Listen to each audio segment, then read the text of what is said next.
Hi, I found a book about a donkey.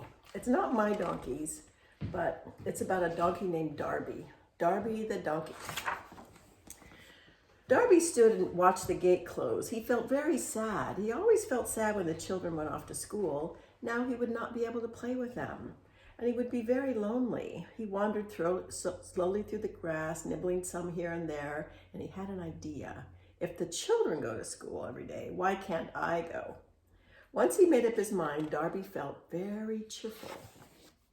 "This is going to be great fun," said Darby. "I'm going to school." And he looked around uncertainly. "The only trouble is, I haven't any idea where school is. I don't even know what school looks like." He walked to the field and looked all around, but that didn't help very much. He still didn't have the slightest idea where to go. "I'll have to ask," he said. He went up to some cows who were eating nearby. "Excuse me," said Darby. "Can you tell me how I get to school?" "School?" said one cow, looking up at him. "What's school?" "It's the place where children go every day," said Darby. "They have fun there, and I'd like to go to school too. Can you tell me where it is?" "Well, it's not on the farm. I wouldn't know where it is. I never bother about anything that isn't on the farm. Sorry, you'll have to ask someone else." And the cow went right on eating grass. "Well then, I'll ask somebody else," said Darby, and he went across the street where some sheep were grazing in the sun. "Hello, can you help me? I want to find the school." "School?" I said, and they stopped eating immediately. "We don't like school. We don't talk about school. Our great-great-grandfather went to school when he was a little lamb. He went with someone named Mary, and he had a terrible time. So we don't talk about school. Please go away." "Oh dear," said Darby as he wandered away. "I don't think it would be nearly so hard to find the school. Which way should I go?" "Where do you want to go?" said a voice. Darby looked surprised and found a small, fluffy dog sitting behind him. "I want to go to school," said Darby. "Do you know the way?" "Well, of course I do," said the dog. "I go there every day with the kids. If you follow me, I'll show you the way."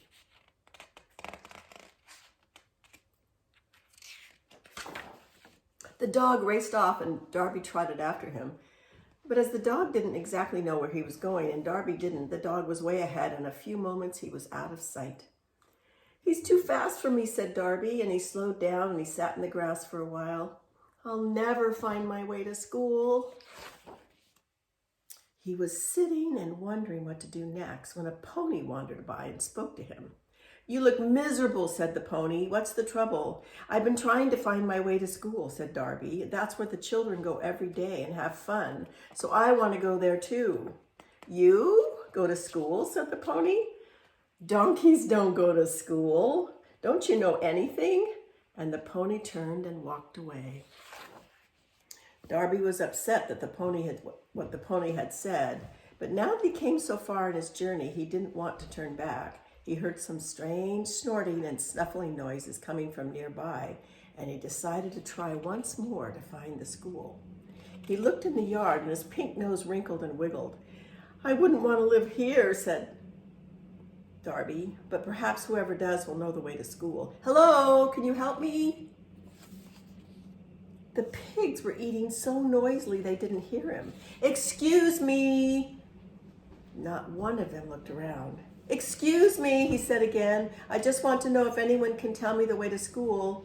And Darby, as loudly as he could, one pig looked up and answered him. "School? Never heard of it. Go away, we're hungry," said the pig, and he went on eating.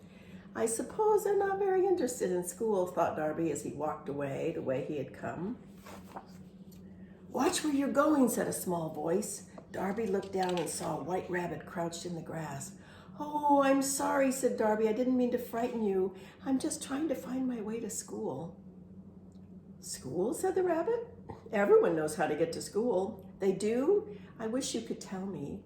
"Easy," said the rabbit, speaking very quickly. "You go down the road and left at the white fence. You scramble through the carrot patch and turn up between the lettuce, double back a bit through the potato patch, and then go through a tunnel around the edge of the stream. That will bring you to the side road, which takes you to the wheat field and past Mr. Smith's wild bull. He won't hurt you if you take no notice of him. And then you're almost there. Just a hop and a step down another track, and there it is, the school. Got it? Glad I could be of help."